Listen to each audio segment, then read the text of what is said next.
Hey guys, this is Brad and Mike from Dallas Geek, and today we're going to talk about, the start of a new kind of mini-series that we're going to do, talking about nerd culture in the media.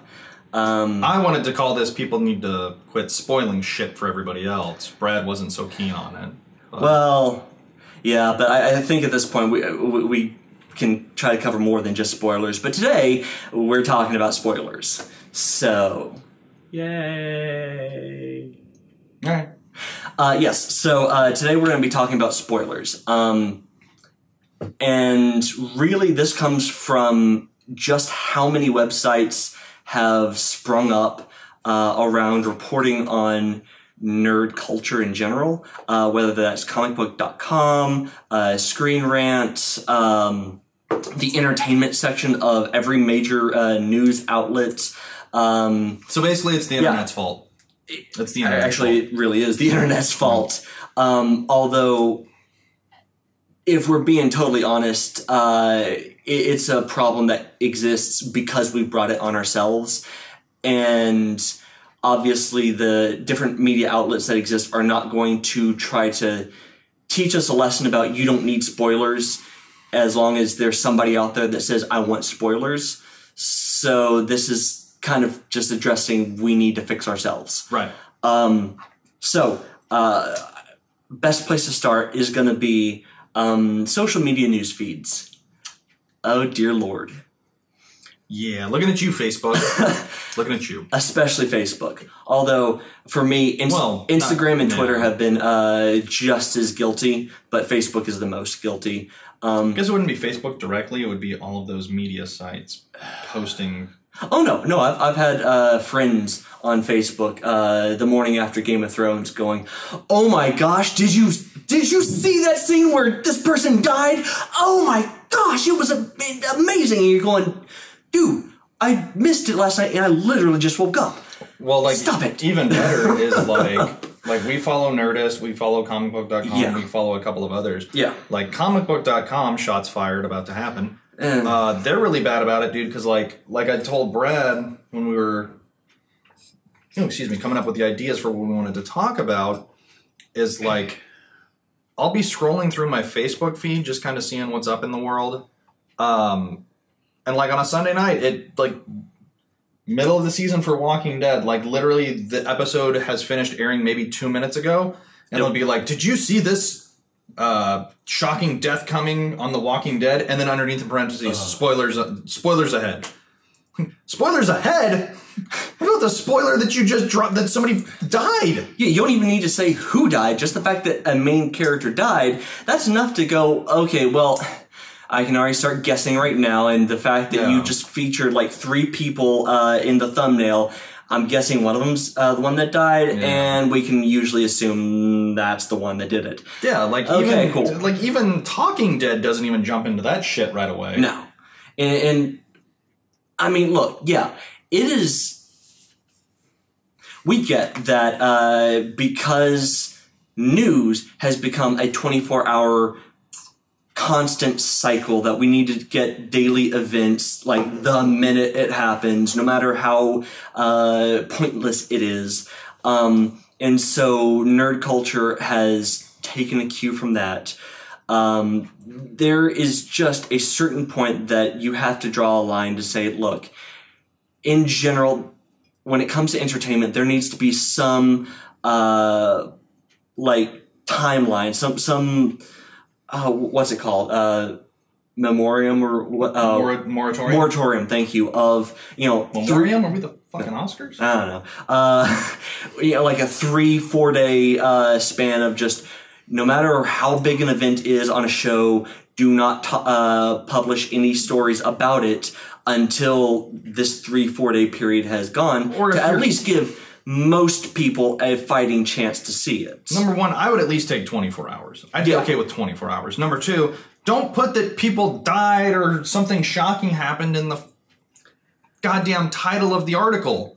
Yeah, I mean, unfortunately, as like literally it should just be like review for X episode of X show, spoilers inside. I mean, as important as it would be for social media to keep up with the idea that they need to have some way to filter out articles with certain keywords in it so that you can go in and personally choose to block out spoilers to say, okay, I'm a week behind on Walking Dead, so I'm going to go ahead and in the filter, I want to filter out any posts that include the word Walking Dead in it. Or any articles that have it in there. Dude, we should just make that become rich. That would be great, but obviously it doesn't exist to a functional point. I've seen that apps that have tried, but they aren't very successful. Ours could be. I think at this point we just need to contact Mark Zuckerberg and say, hey, we have an idea for you. Yeah. Just give us like a 1% cut and we're good. 3%. Hell, for something like that, I'd even be okay with like a 0.5% because of what it would come up. No, I want a full percentage. But I mean, honestly, because there is no way for people to choose to avoid that stuff easily without just saying I want to temporarily block and have to go in and manually block every single nerdy page that you follow that may have that stuff come up on it, and then refollow it later.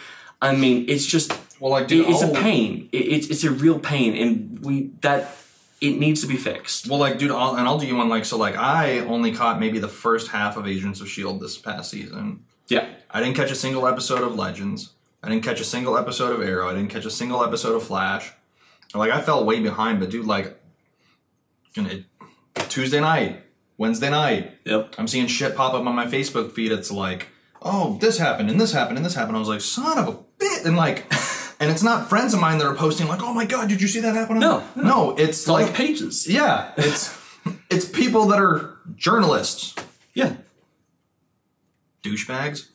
Yeah. Come on, guys. We have a problem with clickbaity titles that will do that shit to us. I mean, look, we're not saying that the articles are pointless. We're saying, and we know that there's a reason why you title your articles the way you do, because it gets people to pay attention. Oh my God, I gotta click on that. But come on, there's got to be some sense of sympathy for at least half of your audience that is not going to be immediately up to date on everything. Yeah, and some of the worst. And I'll do you one even better. That shit hasn't even aired on the West Coast yet, and they're putting that up. Oh yeah, well, one of the worst things, and let's get away from TV for a second. One of the worst problems that you really can't avoid is with movies.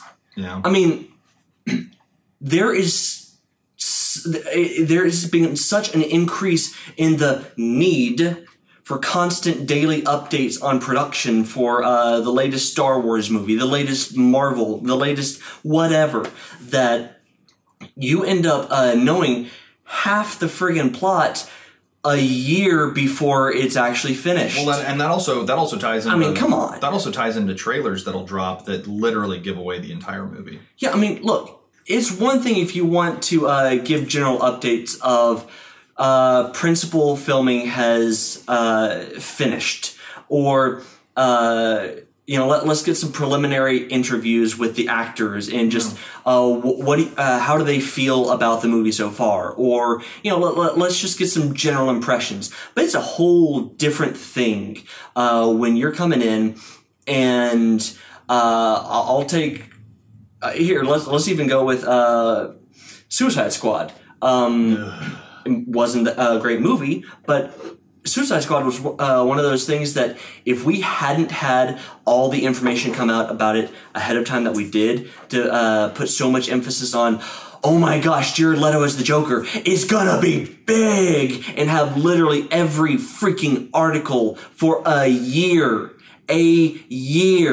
prior to the release talking about Jared Leto as the Joker. Oh my gosh, he's amazing. He's demented. He's psychotic. And then you get 5 minutes of Jared Leto as the Joker. He's sending cast members used condoms and bullets and dead rats because he's so in character. I mean, look, it's not that you shouldn't have been reporting on it, but there is a point that it becomes excessive. Yep. And then to be able to put so much emphasis on this is what the movie is going to be, and then to find out that's not even close to what the movie's about. Yep. Star Wars. Rogue One. So as much effort as we put, as J.J. Abrams put into trying to have as few leaks as possible about what was going to happen with The Force Awakens. To J.J. Then you had Rogue One that had stuff coming out constantly about it. So you pretty much knew what was going to happen before you went to go see it. Hell, I was able to figure out every point that was going to happen in that movie. I think we all knew it wasn't going to be a happy ending. No, but I mean, from everything that was released in the press about that movie, I was already able to go in and know point for point what was going to happen in that movie. I loved the way it was executed, but there wasn't a single piece of story that surprised me. Yeah. And that is just disappointing. Well, we're like, and also like for, like the counter to that is The Force Awakens, where Abrams put out 3 trailers and none of them really told you what was going on. Well, okay, even JJ had one issue that he couldn't stop with the studio. That was the entire month leading up to the release. All of the TV spots that got released, that the studio just had to put out all this new stuff that wasn't in any of the theatrical trailers. So they just had to put a little bit out. So then you knew that, and they did. As soon as the TV spots came out, somebody went out and was able to try to figure out the tone of every single scene and put together a compilation video of every theatrical trailer and every TV spot in what they thought was going to be chronological order, and they got pretty close to right. Yeah, they were pretty damn close. And that was the issue. Come on, you don't have to have that much information. Okay. This is the one that really pisses me off. Toys. Lego sets. Fucking collector's items. Giving away huge plot points in movies. They've already given away more about Snoke for the upcoming Last Jedi than they should have, all because of toy previews. So I'll do you one even better. The Lego set for Civil War for the airport fight showed Giant Man. Man, the movie's been out for 2 years. It gave away Spider-Man, and that was supposed to be a surprise to frickin' everybody. Yeah, because nobody figured that was even possible because of the issues between Disney/Marvel and Sony. Well, like they were trying. Come on. They were trying to keep Spider-Man so under wraps that for the first trailer, when it's the shot of them running down the sides, they digitally got him out. They CGI'd him out. Oh, that's adorable. But no, like like I understand that with movies you're trying to move as much merchandise and as much product, but for the love of all holy hell, stop letting toy sets ruin plot points. Let us have some surprise. I mean, at the very least, and Joss Whedon has tried desperately, just as hard as JJ and as hard as Chris Nolan. Those guys have tried harder than most directors to make sure that in their promotional materials for the movies, at the very least, save the final act from any of the promotional material. Like, at least try not to put any of the any of that final act in there. Nolan's and for the most part, they get it right, Nolan's but they can't win every time. He's one of those guys that won't let him. He puts as little in his trailers as possible as well. Yeah, I mean, Avengers 2, Age of Ultron. Joss Whedon had come out and said it was over his dead body that anything from the final act was going to go into a single piece of promotional material. And then once we finally got to it, we found out there was a good chunk of the final battle that was in the last couple trailers that got put out and TV spots. And you're going, what the hell? Where was the promise from Joss? He thinks that wasn't Joss's call. Oh, yeah, and that kind of contributes to the big issue with Joss's supposed mental breakdown after. I mean, studios have got to realize that we as an audience, while we may want details, we still want surprise as well. There's a difference between giving us what we want with giving us material about the movie and giving away plot points. here's a perfect solution for this problem. No more trailers? No. Okay. I'm actually okay with trailers. Because I was going to punch you in the face if you said that. No, you can keep on putting trailers out. Just cut back on how much the trailers go for. In fact, I think some of the best trailers that we ever had for these type of movies were back in the 90s. Yeah. Where let's go even very specific. 80s and 90s. Alien and Aliens. Yeah. You look at those trailers, you had no freaking idea what the movies were going to be about, but you knew they were going to be awesome. Praise be to Cameron. Love you, James Cameron. But, I mean, come on. If you want to fix this, quick solution. Keep with the trailers. Yeah. But keep the trailers so that they don't include anything past the halfway mark in the movie. Yes, I know that's going to limit your options for what you can put in there, but keep it nothing past the halfway point. And then if you really, really want stuff to go out there, stop posting, stop letting production information leak. Stop even publishing it yourself. Instead, make a whole photo series of your actors in costume that have nothing to do with the movie, just showing off different aspects of their costume, different angles, and make it like production concepts of, put out production photos of the costume creations, set creations, put out some of the behind the scenes stuff that doesn't give away any details, but gives us content that we can latch onto to go, this is so cool, so that we don't have to wait for all the behind-the-scenes content in the DVDs, in the Blu-rays. Go ahead and give us some of that as the promotional stuff leading up to the movie, so we can still get excited, but not have stuff spoiled for us. All right, so number one... Period. That's enough. Number one, stop showing so much shit to test audiences. Yes, dear Lord, test audiences. Because everything that they put in the trailers and giving so much away is, oh, well, I really liked this, and I really liked that, and I really... Well, okay, but... You can easily say test audiences killed Suicide Squad. Yep. Because they've put so much emphasis on their opinions that they went back and butchered it multiple times in editing just to try to please the test audience. Yep. Stop showing shit to test audiences, number one. Dude, for me, number two, real simple. Like, if I'm a director, I have it written in my contract. I get final say on trailers. Yes. If you put out anything that I don't want, I'm suing you for billions. Yes. Yeah, that would stop that shit real quick. Let the director's vision mean something. Stop interfering because of promotional material. Let the director's vision stay even with the promotional material. Right. It matters. Like, they might not know directors might not understand marketing, but they understand storytelling. So let them have a say. Yeah, but it's like, let's be honest, it's not like you need to market the new Star Wars movie. No. You could not have a trailer drop for the rest of the year, and people will still go see it. That movie's going to make probably $200 million opening weekend. Yeah. So, because we don't want to go off on too much of a tangent, too much of a proper rant, we have some solutions right here. We obviously have the problem.